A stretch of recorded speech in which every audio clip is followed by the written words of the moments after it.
असं म्हटलं की थोडं भरून येतं, कारण बीडमध्ये आल्यानंतर त्यांचं नाव घेतलं नाही तर ते अपूर्ण राहील.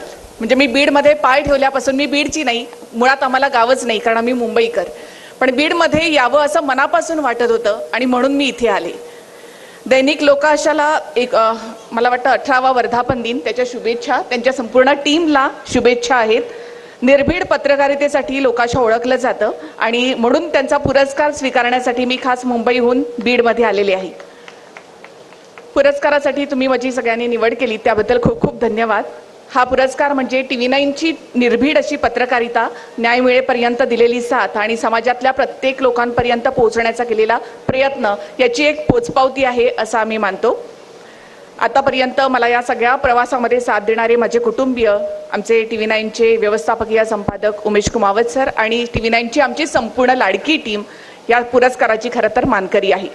या पुरस्काराच्या निमित्तानं बीडमध्ये येता आलं हा खूप आनंद आहे. खरं तर बीड एका वेगळ्या चर्चेत आहे सध्या, विलासने मगाशी सांगितलं. मात्र आता बीडला अजितदादांची साथ लागली आहे. कडक शिस्तीचे आहेत अजितदादा आणि त्यामुळे ती शिस्त पुढच्या काळामध्ये तुम्हाला पाहायला मिळेल.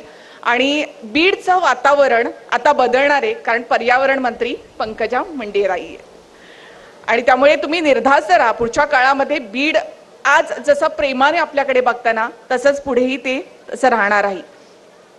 बीडच्या राजकारणाची वेगळी ओळख जशी गोपीनाथ मुंडेजी, केशर काकू, विमल मुंदडाजी यांचं नाव घेतल्याशिवाय पूर्ण होत नाही, तर त्यांना सगळ्यांना प्रणाम. मराठवाडा आणि बीडमध्ये काही सामाजिक प्रश्न नक्कीच आहेत, त्याला काही घटना कारणीभूत आहेत. मात्र पुन्हा एकदा एक पत्रकार म्हणून सुद्धा आपण ती प्रेम आपुलकी नक्कीच निर्माण करायची आहे आणि एक पत्रकार म्हणून आपण ते नक्की करू शकतो. ती आपली एक ताकद आहे.